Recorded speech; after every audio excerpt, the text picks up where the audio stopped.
Hi and welcome back to the Therapy Thursday podcast. So this week we're going to be looking at the 3 things that you need to ask your potential therapist before you say yes and let them into your head. Also, just to let you know, the 21-day happiness challenge is now up and running and you can sign up for free using the link in the show notes below. This year, the challenge has been updated with different techniques, daily email prompts and video trainings, as well as free life coaching and support from me in a private members group. If you're looking to invite more fun, laughter and happiness into your life, this is definitely the easiest way to start. You're listening to How to Change Your Life One Step at a Time with me, Katie Woodland. Tune in every week so that you can use tried and tested tips, tricks and hacks to start living the life you want right now. When we decide it's time to get a little help with our mental state, we usually do a lot of research into the different types of therapies. We might talk to our friends, family members, or good old Mr. Google.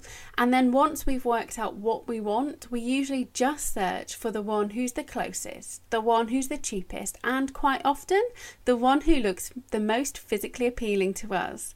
Now, the problem is that these 3 things really don't help you narrow down to the best therapist for you. If you've tuned into the other podcast episodes or read a few of my blog posts, then you already undoubtedly know that finding the right therapist is as important as finding the right type of therapy on offer.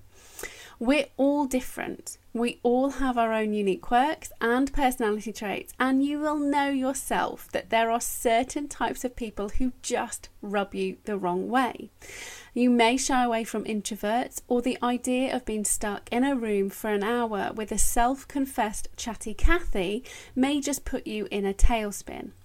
In fact, this last one is my personality crash. Now, don't get me wrong, I love a good old chit-chat. You know, I am British after all, but someone leading me around the houses to get to a point they could have made in 2 minutes really drives me batty. Thankfully, I know this and I know that this is my failing, and I do try my hardest to do some deep breathing and just go with the flow. After all, being different is what makes life interesting. But I can tell you there is no way I would ever hire a chatty Cathy as a therapist. Me having to concentrate on staying calm every time they open their mouth is not conducive to a good therapy session. And this is what you really need to think about when you're looking for a therapist to help you. Therapy is all about being supported, guided and coached into understanding what's going on and the best way for you to move forward. I truly believe that sometimes the type of therapy will dictate the type of therapist. Now, for example, I am not a counsellor. I have counselling qualifications and use counselling techniques because they can be super useful in helping somebody overcome mental illness. But I could never spend months and months listening to someone else talk about what's going on in their lives. I can't help it. I would jump in left, right and centre. Again, I know this is my limitation about myself, and this is why I deliver an intensive holistic therapy program, which is pretty regimented. There's a lot of teaching, guiding and pushing involved to help people make significant shifts towards a mentally healthy life in a really short space in time. Now, if you're looking at counselling type of therapies, then chances are you'll find many more therapists who are relaxed, laid back and really good at teasing out information from you. And if you're looking at more action type therapies like CBT and DBT, then chances are you'll find therapists a little more like me who will prod and pull you a little bit of the way.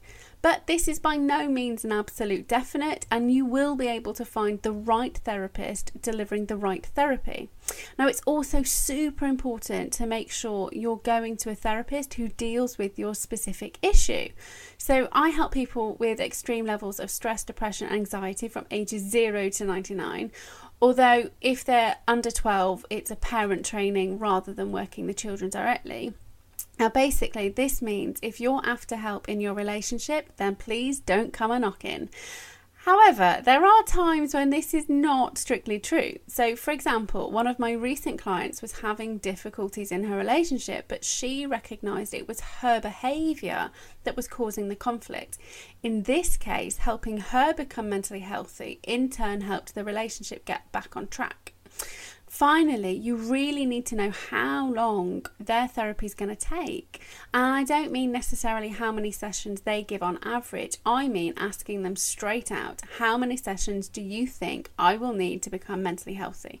So some hypnotherapists do 4 sessions, NHS CBT sessions are between 6 and 8, and some counsellors do weekly sessions for years and years. Now, because I do a set specific program, it's always 12. Even if some of my clients become mentally healthy in 6 weeks, they're still in the program for 12 because of the way it's set up.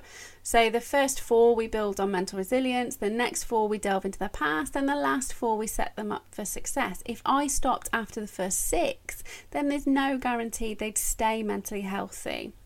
So bear in mind that sometimes the therapy you need right now isn't the only one you'll ever need. So for example, if you're off to a hypnotherapist to help you quit smoking and you've recently experienced a loss in your family, you'll probably need 2 different types of therapy, the hypnotherapy and maybe some grief recovery. You actually may find a hypnotherapist which deals with both smoking and loss, but then they'll probably do one at a time as they're 2 completely different things that you're overcoming. So in summary, the 3 questions you need to ask are, question 1, are you going to coach and guide me, or are you going to give me instructions and direction? And this will help you work out whether it's somebody who's going to sit and listen or somebody like me who's going to push. Question 2, do you work with people who are struggling with? And then obviously you give your diagnosis and whatever you're struggling with. But make sure when you're asking this one, you go beyond any diagnostic labels as well, and let them know the symptoms you're struggling with and how it's affecting all areas of your life. It's this that will enable the therapist to make a judgment call, like I did with my relationship client, which ended up not being a relationship client. And finally, question 3, how many sessions will I need to become mentally healthy? Now, remember, the therapist is delivering a therapy to help you get better. You are in charge. You have the right to quiz them as much as you need so that you can make the right decision. Having the wrong therapy or the right therapy with the wrong therapist will limit your chances of success. And if it fails to work, then it's going to set you back even further. Take your time, find your perfect therapist match, and you will soon be living a life full of fun, laughter and happiness. Now, don't forget to use the link in the show notes to sign up to the 21-day happiness challenge so that I can help kickstart your mentally healthy journey. Have a wonderful rest of your day, and I'll catch up with you again soon.